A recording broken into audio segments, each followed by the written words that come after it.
और क्षत्रिय माना त्रेता। इसलिए सर्वगुण संपन्न 16 कला संपूर्ण ये महिमा सतयुगी देवी देवताओं की है, न कि त्रेता की। इन बाबा कहते कि अभी ही बच्चों को 100% सर्वगुण संपन्न बनना है, 16 कला संपूर्ण बनना है, दैवी गुणों की धारणा करनी है। अगर 1-2 कला भी कम रही तो फिर सतयुग के बजाय त्रेता युग में चले जाए।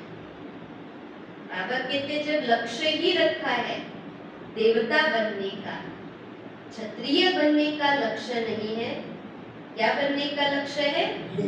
देवता बनने का लक्ष्य है। तो देवता माना 16 कला संपूर्ण। आज मीठे बाबा के हम 12 सितंबर के मधुर महावाक्य सुन रहे हैं। मुरली का सार है शिव भगवान वाच, मीठे बच्चे तुम्हें 100% सर्व गुणों में संपन्न बनना है।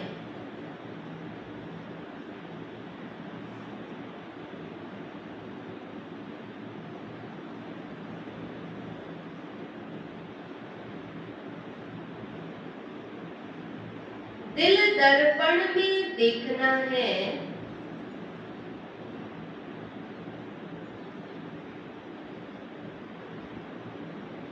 कि हम कहां तक पावन बने हैं।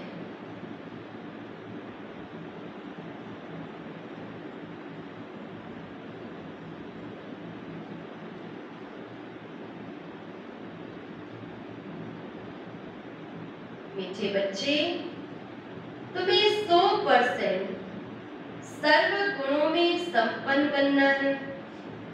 दिल दर्पण में देखना है कि हम कहां तक पावन बने हैं। प्रश्न है, तुम बच्चे कौन सा उत्सव रोज मनाते हो?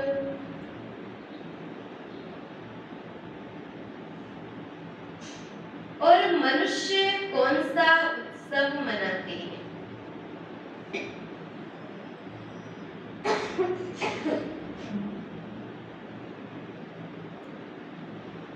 तुम बच्चे कौन सा उत्सव रोज मनाते हो और मनुष्य कौन सा उत्सव मनाते हैं?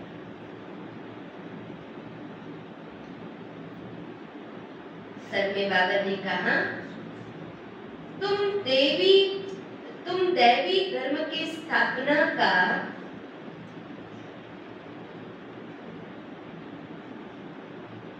अर्थात भारत को स्वर्ग बनाने का उत्सव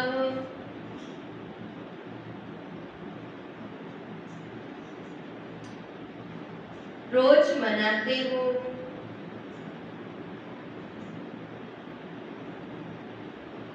तुम्हारे जैसा उत्सव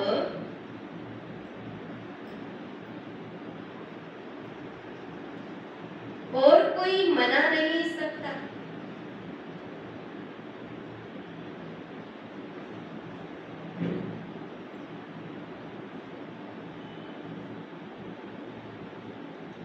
तब में बाबा ने कहा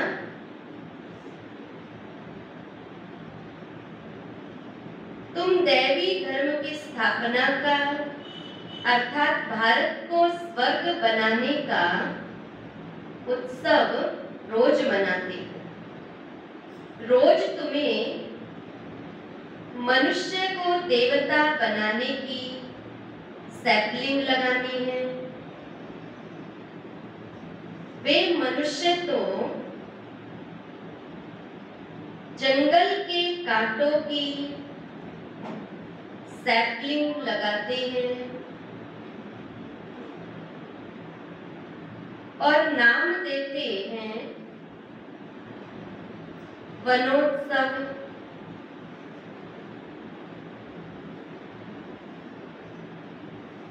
कांटों से फूल बनाने का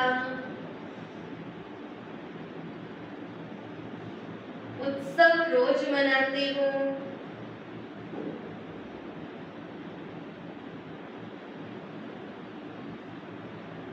तुम्हारे जैसा उत्सव और कोई मना नहीं सकता।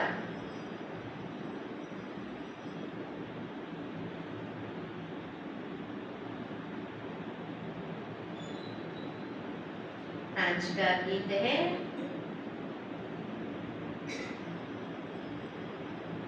मुखड़ा देख ले प्राणी जरा दर्पण में, कितने पाप और कितने पुण्य हैं तेरे जीवन में। ओम शांति। ये किसने कहा? यहाँ तो है ही बाप और बच्चों का सम्मुख मिलन। बच्चों को अब दिव्य चक्षु ज्ञान का तीसरा नेत्र मिला है देखने के लिए, क्योंकि पतित अथवा पाप आत्माएं तो सब थे। पतितों को पावन बनाने के लिए बाबा श्रीमत देते हैं। ये श्रीमत देने वाला कौन है? श्रीमत देने वाला कौन है?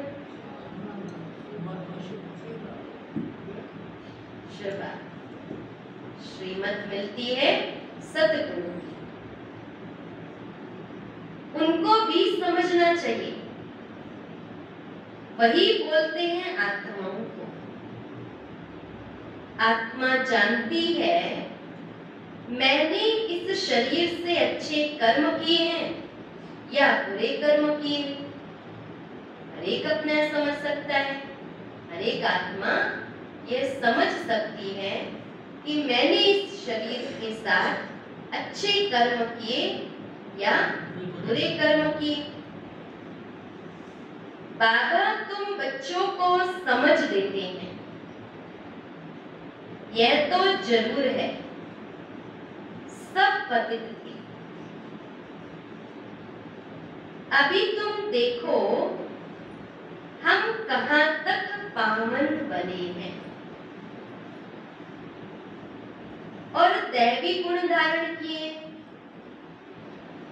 कहां तक हम पावन बने हैं और दैवी गुण धारण किए हैं। दैवी गुण धारण कराने वाला है सर्व गुणों का सागर बाप। दैवी गुण धारण कराने वाला कौन है? सर्व गुणों का सागर बाप। वे बैठ समझाते हैं। मनुष्य तो गाते हैं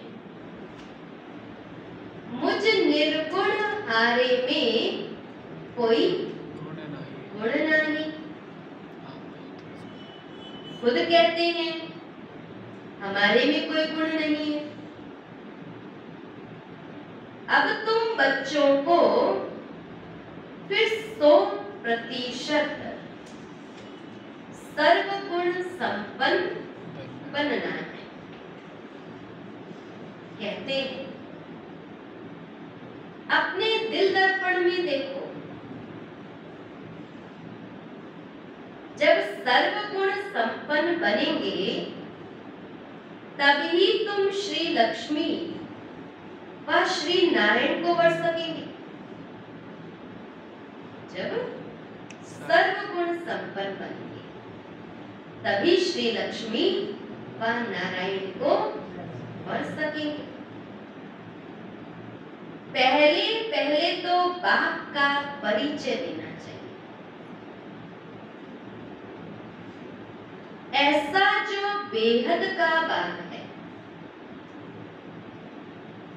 जिसके लिए गाते हैं,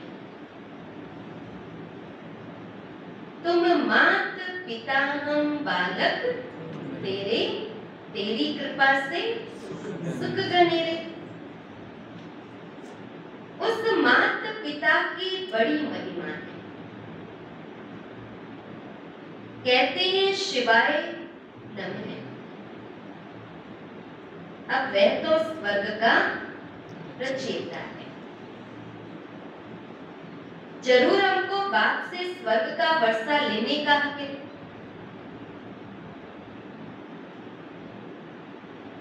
बेहद के बाप का वर्षा स्वर्ग की भाषा है। जब हम उनके बच्चे हैं तो जरूर उनका वर्षा लेने का हमको हक है। और उनका वर्षा क्या है? स्वर्ग की बादशाही जो हमको देते हैं। भारत को स्वर्ग की बादशाही थी, अभी नहीं है। जरूर बाप से ही मिली थी। स्वर्ग की बादशाही जरूर बाप से मिली थी। भारत ही सचखंड बनता है, सच शिव बाबा का ये जन्म स्थान। भारत ही सचखंड बनता है और सच शिव बाबा का ये जन्म स्थान है। ये कोई नहीं जानते। शिवरात्रि गाई जाती है, वह कौन सी? श्री कृष्ण की भी रात्रि, शिव की भी रात्रि दिखाते हैं। परंतु श्री कृष्ण का जन्म तो मां के गर्भ से हुआ। शिव बाबा के लिए जन्माष्टमी तो वास्तव में नहीं कही, शिव अवतरण कहा जाता है। शिव जन्म उत्सव नहीं कहा जाता।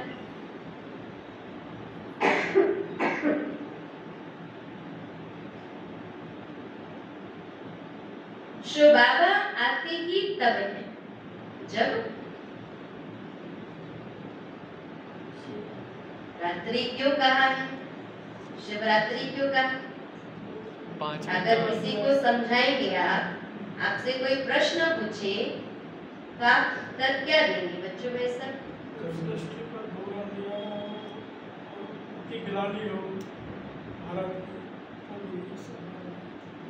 तब शिव बाबा आते क्या उत्तर देंगे? अगर कोई आपसे पूछे कि शिवरात्रि क्यों कही गई है? रात्रि शिवरात्रि रात है, घोड़ा उजाला है, अंधियारे को मिटाने के लिए बाबा आते हैं। अंधियारे को मिटाने के लिए आते हैं। दिलीप भाई क्या उत्तर देंगे? कोई पूछ ले आपसे तो कैसे समझाएंगे इसको? प्रश्न किससे पूछ रहे हैं? किससे पूछा प्रश्न? बाबा कहते गीता में लिखा है जब जब धर्म की गिलानी होती है, धर्म के नाश के लिए वे अवतरण लेते हैं।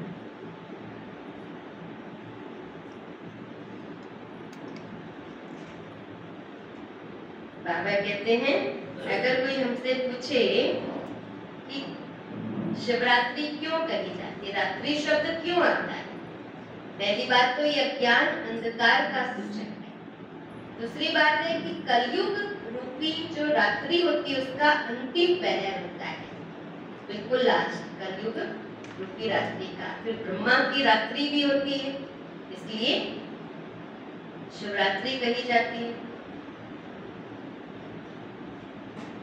तो बाबा ने कहा शिव बाबा आते ही तब है जब ब्रह्मा की रात होती है, रात के बाद दिन अर्थात कलयुग का अंत और सतयुग की आदि होती है।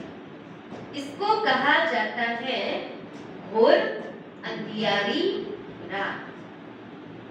ये बेहद की बात हो गई।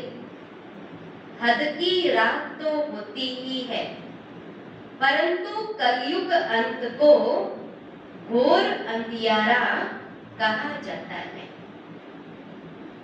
ज्ञान अंजन सतगुरु दिया, अज्ञान अंधेर विनाश। सतगुरु ज्ञान सूर्य बाप को कहा जाता है। पहले पहले तो बाप और वर्षे का परिचय देना है। समझो कोई बादशाह को बच्चा नहीं है, किसी गरीब के बच्चे को गोद में लेता है, तो बच्चा दिल में जानता है ना कि मैं गरीब था, अब मैं बादशाह का बच्चा हूं। तुम भी जानते हो हम रावण का बनने से बहुत गरीब कंगाल बन गए। अभी हम बेहद के बाप के बने हैं। रावण का बनने से हम बहुत गरीब कंगाल बन गए और अभी हम बेहद के बाप के बने। कोई गरीब का बच्चा अगर बादशाह की गोद में जाएगा तो ख्याल तो रहेगा ना, पहले हम गरीब थे और अब मैं बादशाह का बच्चा बन गया हूँ। बाबा कहते तुम्हें भी अंदर में ख्याल आना चाहिए, पहले हम किसके थे और अब किसके बने हैं। उनसे हमें स्वर्ग का वर्षा मिलता है, ये अच्छी तरह परिचय देना है और फिर लिखाकर भी लेना है कि हमको बेहद के बाप से बेहद का वर्षा मिलता है। ये ज्ञान और कोई दे नहीं सकता। सन्यासी तो घर बार छोड़ जाते हैं, फिर माँ बाप चाचा मामा आदि कहलवाने से निकल गए, खलास।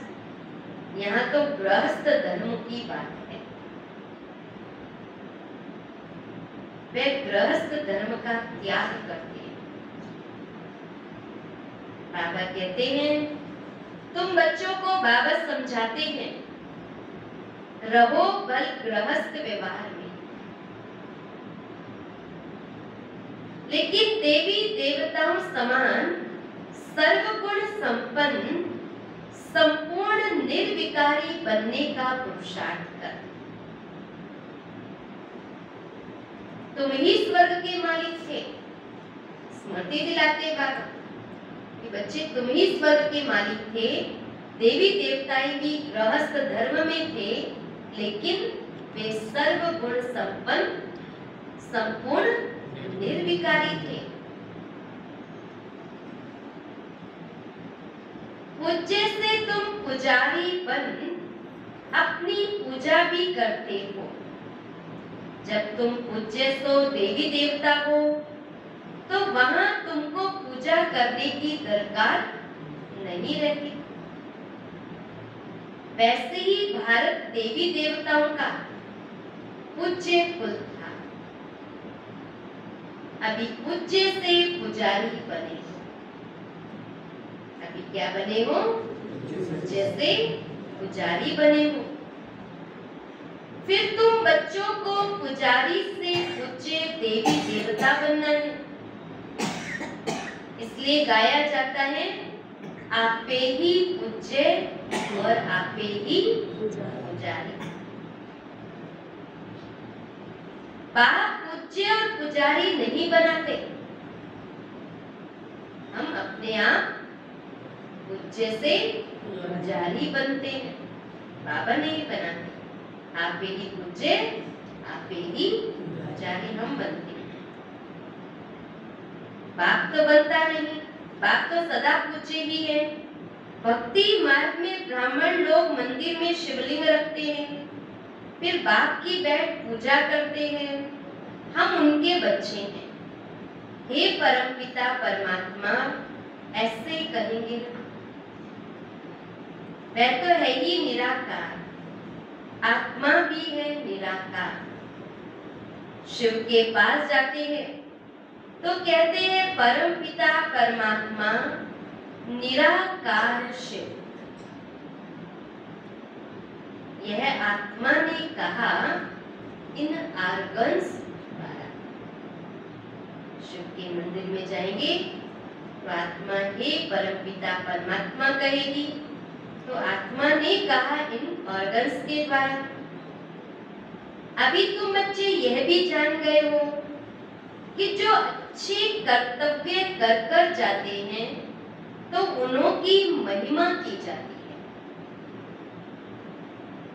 अभी तुम माता पिता उस निराकार को ही कहते हो जो अच्छा कर्तव्य करना चाहते हैं, तो जरूर उनकी महिमा भी होती है। तो बाबा की भी हम बच्चे महिमा करते हैं तो जरूर कुछ श्रेष्ठ कर्तव्य कर गए होंगे। तुम्हारे सहज राजयोग और ज्ञान की शिक्षा से हम सुख घनेरे पाएंगे। बच्चे बाबा से कहते हैं कि बाबा आपकी सहज राजयोग की शिक्षा से हम सुख घनेरे पाएंगे।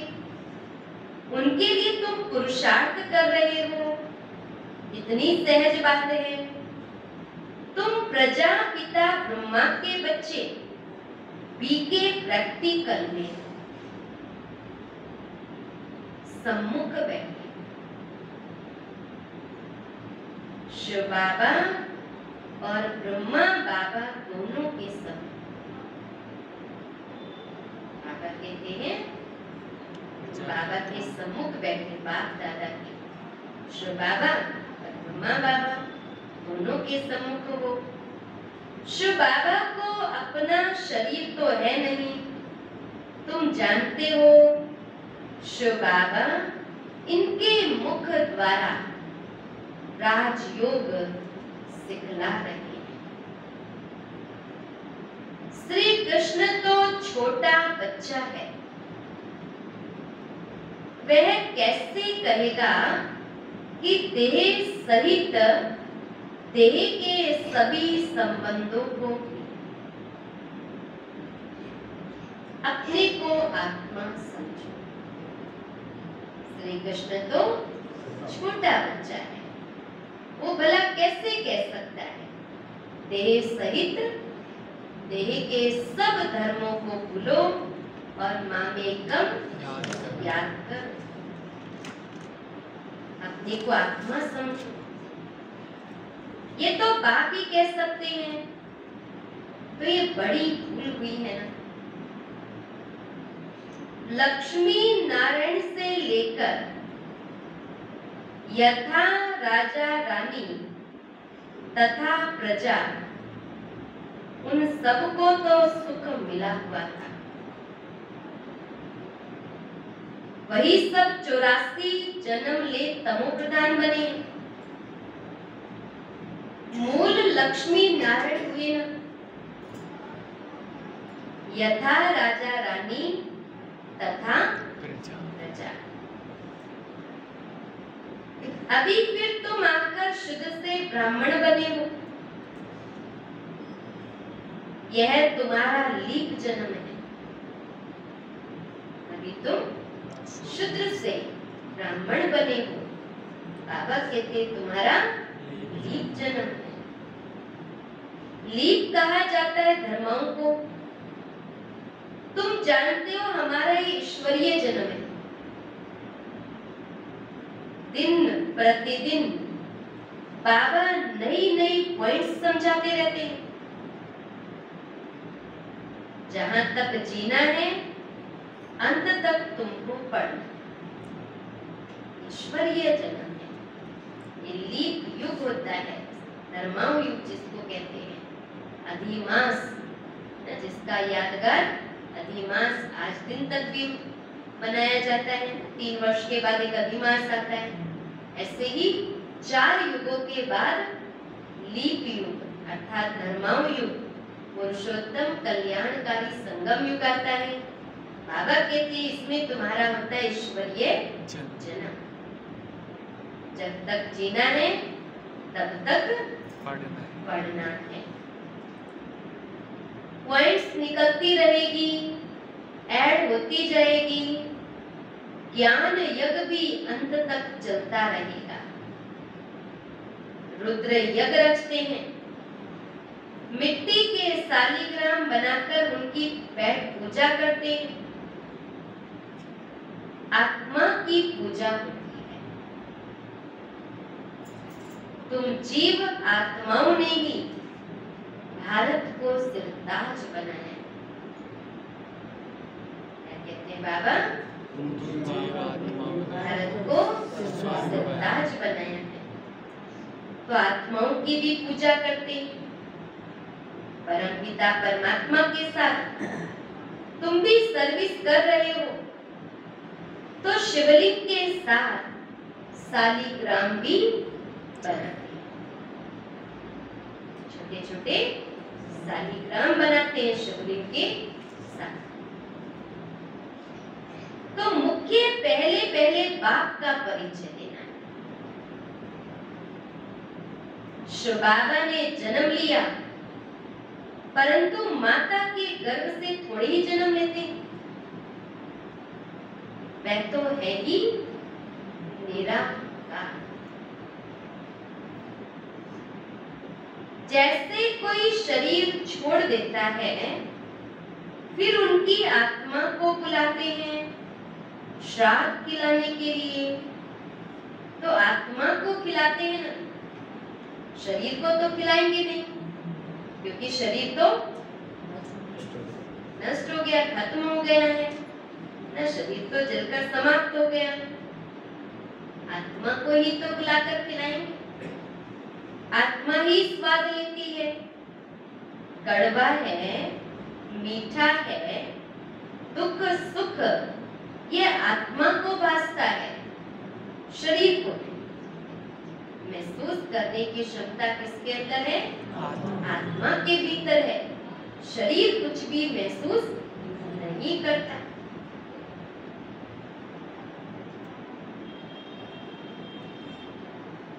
आत्मा में ही संस्कार है। आत्मा को सुख व दुख तब भासता है जब शरीर है।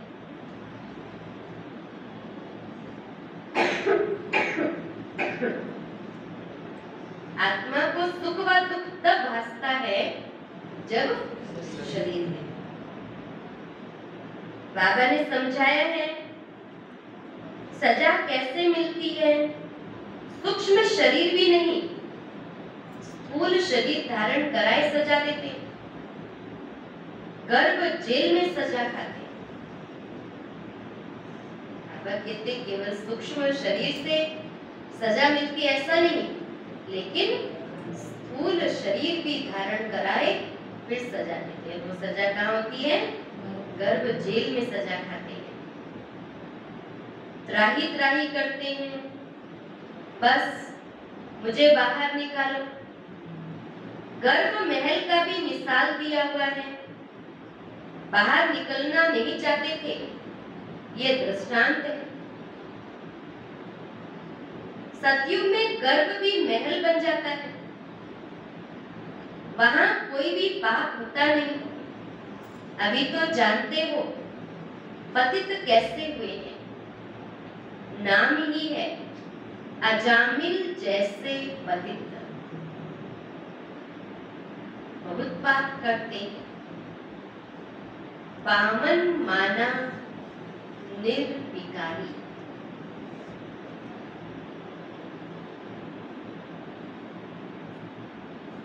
मूल बात ये विकार की, इसलिए पावन बनने के लिए सन्यासी घर बार छोड़ देते हैं, तो उनको महात्मा कहते हैं।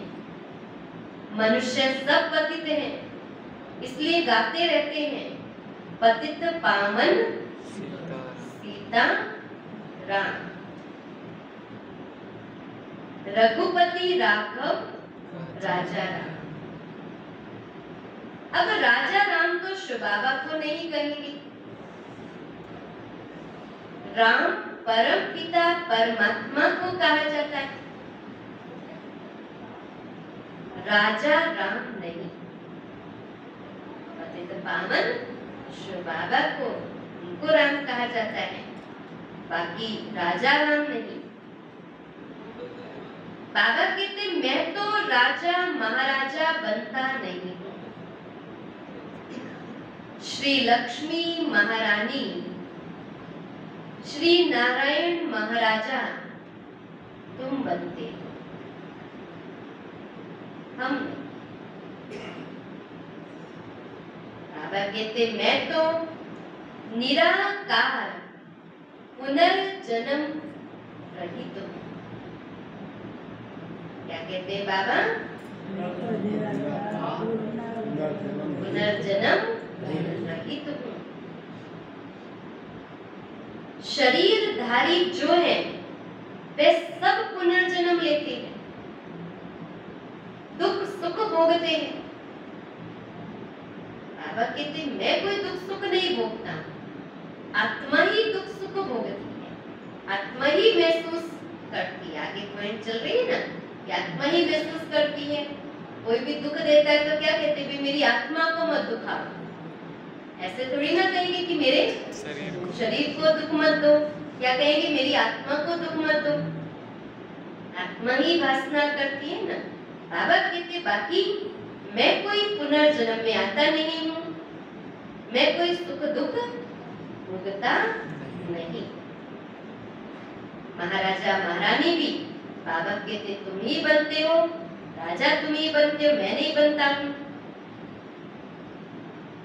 बाबा कहते मैं हूँ निराकार, इसलिए मुझे भी प्रकृति का तो आधार लेना पड़ता है, बाकी मैं कोई गर्भ में प्रवेश नहीं करता। बाबा कहते प्रकृति का आधार तो मुझे भी लेना पड़ता है, लेकिन मैं कोई गर्भ में प्रवेश नहीं करता। ये बाबा कहते हैं मैं इनमें प्रवेश करता हूँ, यह अपने जन्मों को नहीं जानते हैं। इसके लिए कह रहे बाबा, ब्रह्मा बाबा के लिए कह रही हूँ कि यह भी अपने जन्मों को नहीं जानते, मैं ही बताता हूँ। बाबा बैठ समझाते हैं, तुम तो देवी देवता थे, फिर शूद्र बने, अभी तुम तो ब्राह्मण बने हो। मैं तुमको समझाता हूं, तुम अपने जन्मों को नहीं जानते। जो ब्राह्मण बनेंगे वही आकर समझेंगे। बाबा कहते हैं इस प्रकार तुमने 84 जन्म पूरे किए हैं। कहा जाता है 21 पीढ़ी का वर्षा। बाबा ने सारी कहानी बैठ बताई है। बेहद का बाप बेहद सुख का वर्षा देंगे ना। लौकिक बाप से तो अल्पकाल का सुख मिलता है। अमर लोक में आदि मध्य अंत सुख है। अमर लोक में आदि मध्य अंत सुख है, और यहाँ आदि मध्य अंत दुख है। तुम पार्वतियों को अमरनाथ शिव बाबा अमर कथा सुनाते हैं। सत्य नारायण की कथा भी वे सुनाते हैं। ज्ञान का तीसरा नेत्र देने की भी कथा है, जिसे तीजरी की कथा भी कहते हैं। भारतवासी सदा सुखी थे, बहुत पवित्र थे। पवित्रता हेल्थ वेल्थ थी। कभी कोई बीमार नहीं पड़ते थे। नाम ही है स्वर्ग। भारत प्राचीन स्वर्ग था, और कोई धर्म खंड आदि वहां नहीं थे। झाड़ का थुर तो होगा न। थुर में कौन रहते थे?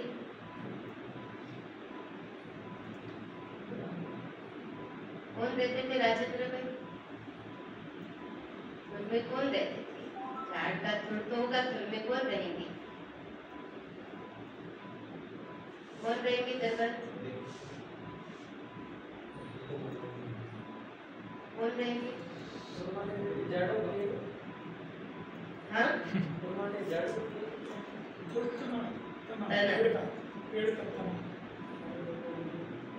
कौन रहेंगे तने में? आदि सनातन देवी देवता धर्म की आत्माएं अर्थात देवी देवताएं होंगी।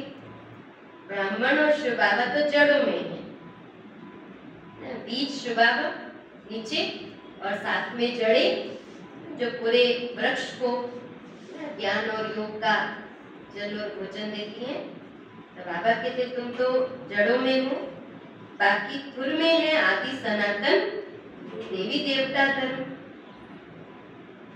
एक धर्म होता है, फाउंडेशन है ना, झाड़ का खुर तो होगा ना, बरोबर देवी देवताओं के चित्र भी हैं, वह था फाउंडेशन। परंतु अपने को देवी देवता धर्म वाले कहलाते नहीं, अभी उन्हों की राजधानी स्थापन हो रही है। अपने आप को हिंदू कहला देते हैं, बाकी आदि सनातन देवी देवता धर्म इस समय अब है नहीं, प्राय लोप हो गए, पर इस कारण अपने आप को क्या कहला देते हैं? हिंदू कहला देते हैं।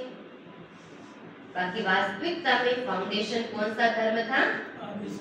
आदि सनातन देवी देवता धर्म फाउंडेशन था। बाबा कहते अभी उन्हों की राजधानी स्थापन हो रही है, तुम सतयुग का राधे श्री कृष्ण का जोड़ा बन सकते हो। क्या कहते हैं बाबा? तुम सतयुग का राधे श्री कृष्ण का जोड़ा बन सकते हो। आओ तो हम आपको समझाएं, तुम सच सच स्वर्ग के प्रिंस कैसे बन सकते हो? इस समय तो सब बनते हैं। आओ हम आपको युक्ति बताएं, स्वर्ग में चले। बाबा कहते हैं किसी को भी समझा सकते हैं कि आओ हम आपको समझाएं, सच सच स्वर्ग का प्रिंस कैसे बना जा सकता है, राधे श्री कृष्ण का साथी कैसे बना जा सकता है। कहते हैं सब धर्म मिलकर एक हो जाएं, परंतु यह कैसे हो सकता? एक धर्म तो सतयुग में ही था, एक मत, एक भाषा थी, ताली नहीं बजती थी, विश्व के मालिक थे, उनकी ताली नहीं बजती थी, झगड़े नहीं होते थे। बाबा कहते हैं एक धर्म, एक राज्य, एक भाषा थी, और कोई धर्म नहीं था। वे कैसे बने, फिर और धर्म कैसे आए, ये कोई की भी बुद्धि में नहीं चलता। अब तुम बच्चे समझते हो, बाबा ने तो हमें सृष्टि के आदि मध्य अंत की नॉलेज सारी दी है। जब एक धर्म, एक राज्य, एक भाषा थी, तो फिर वो सब कहाँ चले गए? कैसे अनेक धर्म आ गए? कैसे आत्माएं ऊपर से नीचे आती हैं? बाबा ने कहा ये सब बातें तुम बच्चे अब जान गए। पहले पहले धर्म स्थापक खुद ऊपर से नीचे आते हैं, फिर अपने पिछाड़ी औरों को बुलाते हैं। आओ, उनको तो सतो रजो तमो में आना है। जो भी आते हैं सबको सतो रजो से फिर तमो बनना ही है। जो भी कोई आते हैं उनको सतो रजो तमो तो बनना ही है। परंतु अभी तुम पतित से पावन बनते हो। सब बुलाते हैं, गॉड फादर आओ, आकर के हमको हेवन में ले जाओ। क्या कहते हैं बाबा? सब पुकारते हैं, हे गॉड फादर आओ, आकर हमें स्वर्ग में ले चलो। समझते हो। बाबा कहते वह हेवन को, कोई मुक्ति को, कोई जीवन मुक्ति को समझते हैं। तुम बच्चे समझते हो हेवन माना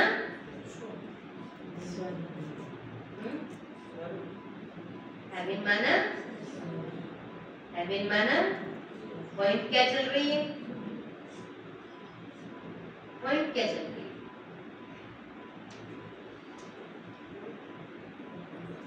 आगे की लाइन में शब्द क्या है? वे लोग हेवन कोई मुक्ति को समझते हैं, कोई जीवन मुक्ति को समझते हैं, और तुम बच्चे हेवन समझते हो परम धाम, जीवन मुक्ति को। शब्द क्या आएगा यहाँ? जीवन मुक्ति।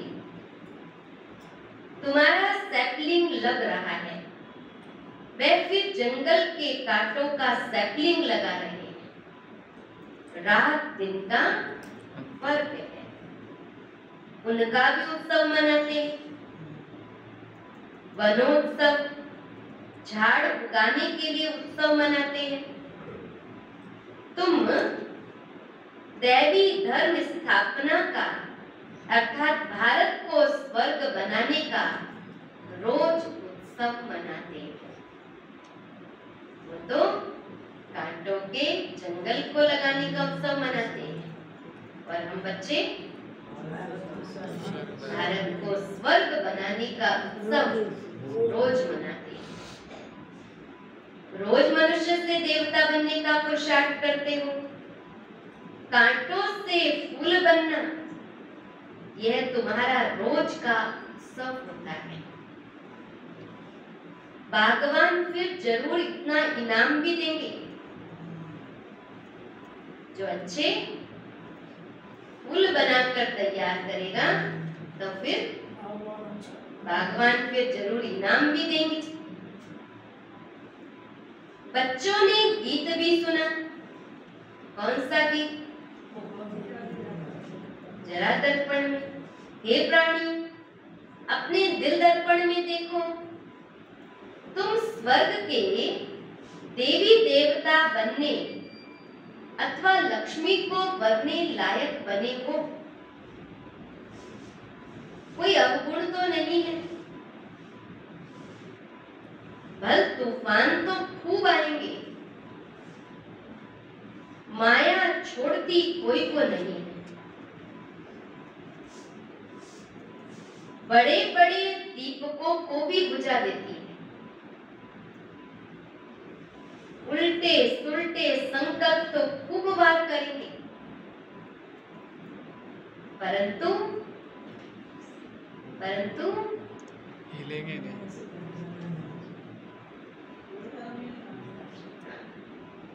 मजबूत रहना है। कर्मणा में कोई विकल्प नहीं होना चाहिए। इसमें मुरझाने की भी बात नहीं, होपलेस नहीं होना है। ये संकल्प क्यों आ गए?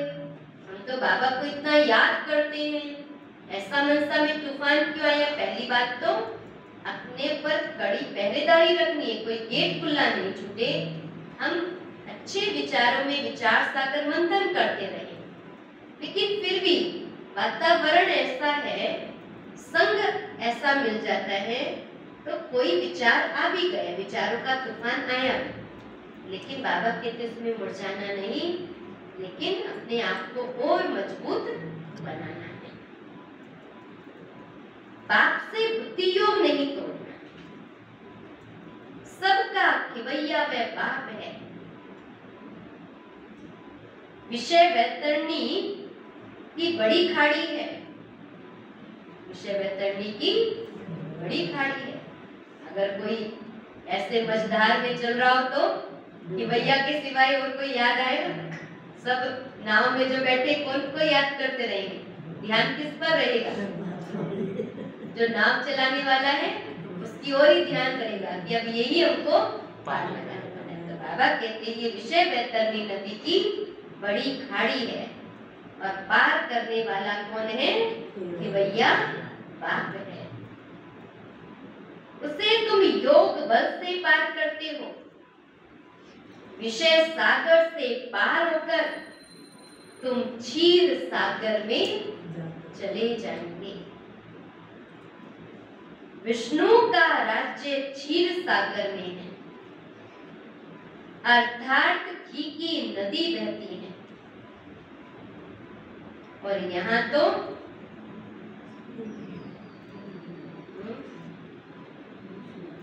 घासलेट की, वहाँ घी की नदियां बहती हैं और यहाँ तो घासलेट की, फिर रक्त की नदियां भी बहती हैं। तुम बच्चे जानते हो, शिव बाबा की श्रीमत से हम शिवालय में जा रहे हैं। तो में क्या है? शिव बाबा की मत से हम शिवालय में जा रहे हैं, जहां हम सदैव सुखी रहे। तुम सदा सुखी थे, माया ने दुखी बनाया। तुम सदा सुखी थे, लेकिन 5 विकारों ने तुम्हें दुखी बनाया है। गृहस्थ व्यवहार को अधर्मी बना दिया है। वहां गृहस्थ व्यवहार धर्मी था, अभी तुमको बाबा श्रेष्ठाचारी दैवी गृहस्थ धर्म वाला बना रहे हैं। बाबा श्रेष्ठाचारी दैवी गृहस्थ धर्म वाला बना रहे हैं। पहले पहले मुख्य है बाप का परिचय। तुम बाप का बनने से स्वर्ग का मालिक बन सकते हो। यह तो दुखधाम है। तुम स्वर्ग में जाते हो वाया मुक्ति धाम, इसलिए शिवपुरी विष्णुपुरी को याद करो। बाबा कहते तुम स्वर्ग में जाते हो वाया मुक्ति धाम, इसलिए शिवपुरी विष्णुपुरी को याद करो। याद करते करते अंतमति सो गति हो जाएगी।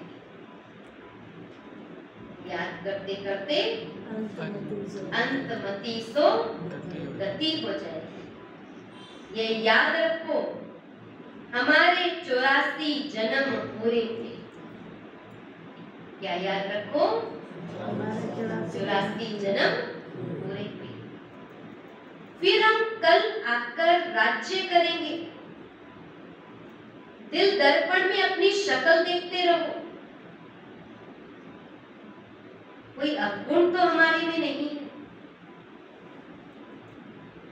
हम स्वर्ग के लायक, लक्ष्मी को करने लायक बने। अपने दिल दर्पण में देखते रहो। बाबा कहते हैं अंतमति सो गति होगी। तुम अभी मुक्ति धाम जा रहे हो, फिर जीवन मुक्ति धाम जाएंगे, अर्थात विष्णुपुरी में जाएंगे। तो ऐसे याद करते करते अंतमति सो श्रेष्ठ गति हो जाएगी। अच्छा, मीठे मीठे सिके लदे बच्चों प्रति माता पिता बाप दादा का गुड मॉर्निंग। रूहानी बाप की रूहानी बच्चों को नमस्ते। हम रूहानी बच्चों की रूहानी बाप दादा को याद प्यार, गुड मॉर्निंग और नमस्ते बाबा, नमस्ते। धारणा के लिए मुख्य सार है,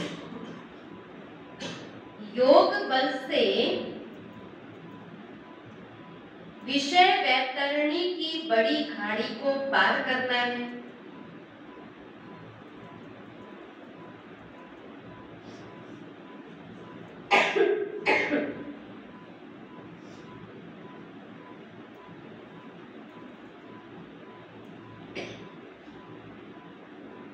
उल्टे संकल्पों में मुरझाना नहीं है।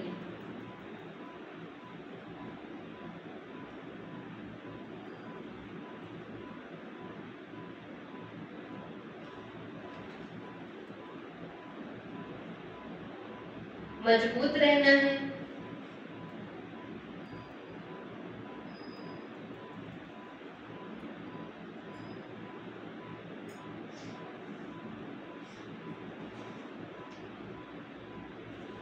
दूसरा पॉइंट है पूजनीय बनने के लिए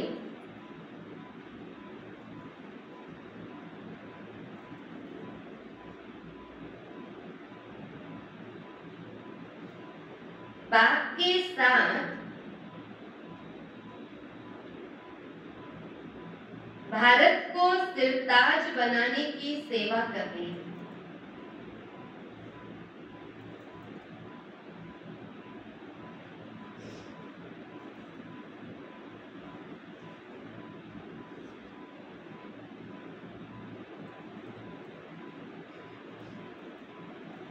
योग बल से विषय वैतरणी की बड़ी खाड़ी को पार करना है। उल्टे संकल्पों में मुरझाना नहीं है, मजबूत रहना है। पूजनीय बनने के लिए बाप के साथ भारत को सिरताज बनाने की सेवा करनी है। बाबा ने वरदान दिया, ट्रस्टी बन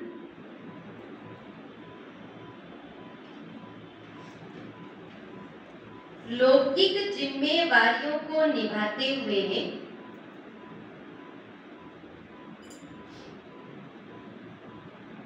अथक रहने वाले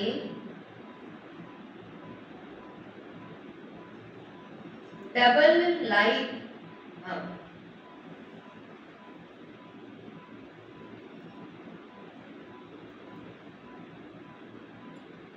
ट्रस्टी बन लौकिक जिम्मेवारियों को निभाते हुए अथक रहने वाले डबल लाइफ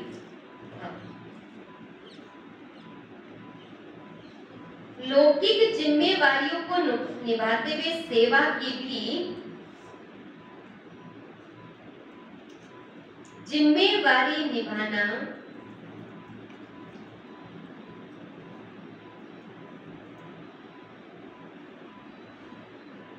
इसका डबल लाभ मिलता है।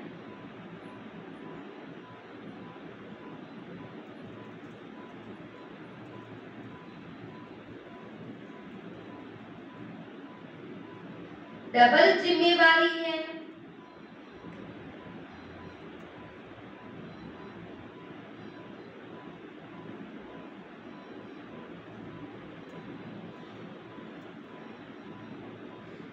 तो डबल प्राप्ति है।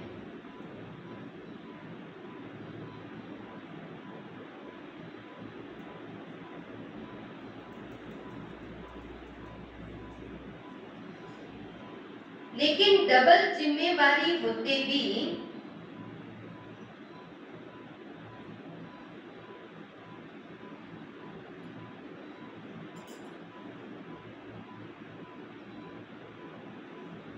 डबल लाइफ रहने के लिए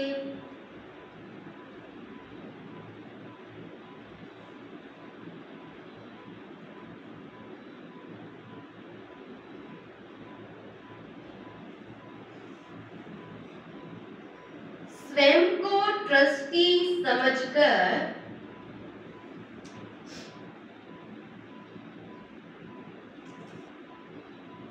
जिम्मेवारी संभालो तो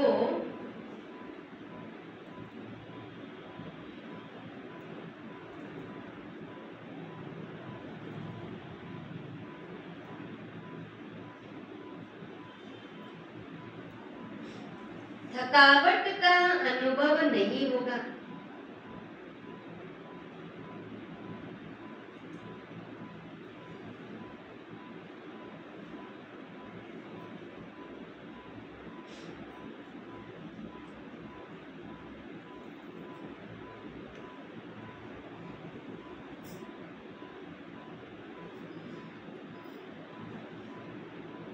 जो अपनी गृहस्थी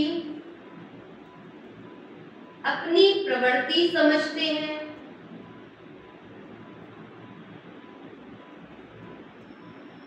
उन्हें बोझ का अनुभव होता है।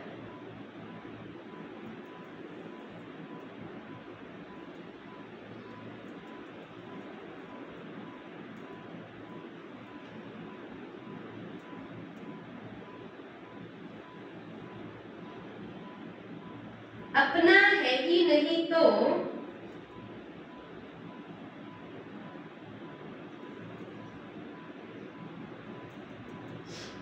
बोझ किस बात का।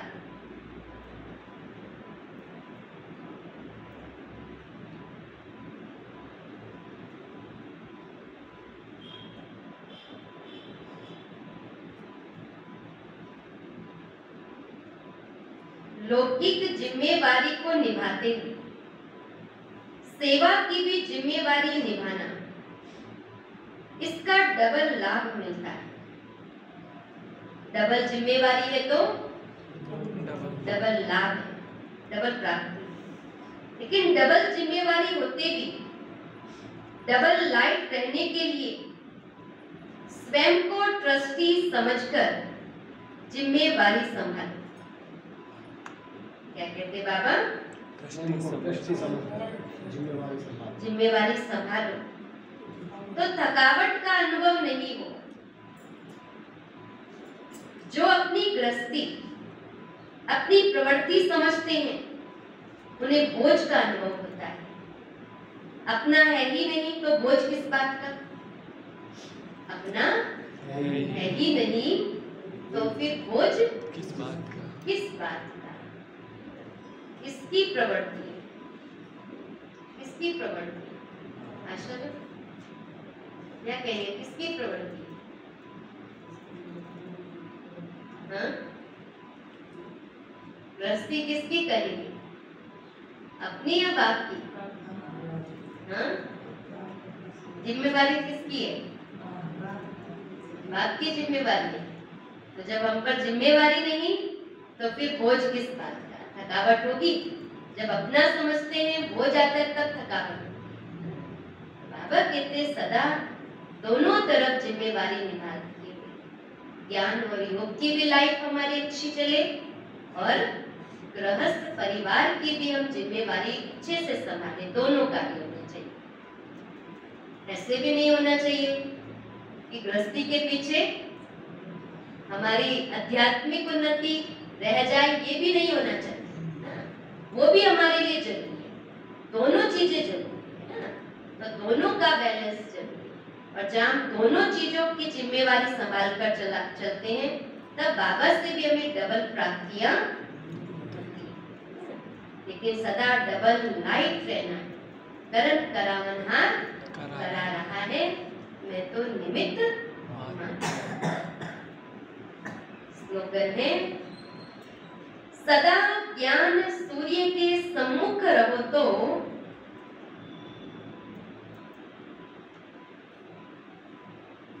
भाग्य रूपी परछाई आपके साथ रहे।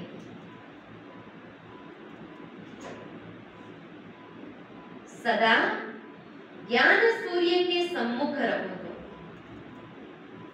भाग्य रूपी परछाई आपके साथ रहे। सुंदर स्लोगन है।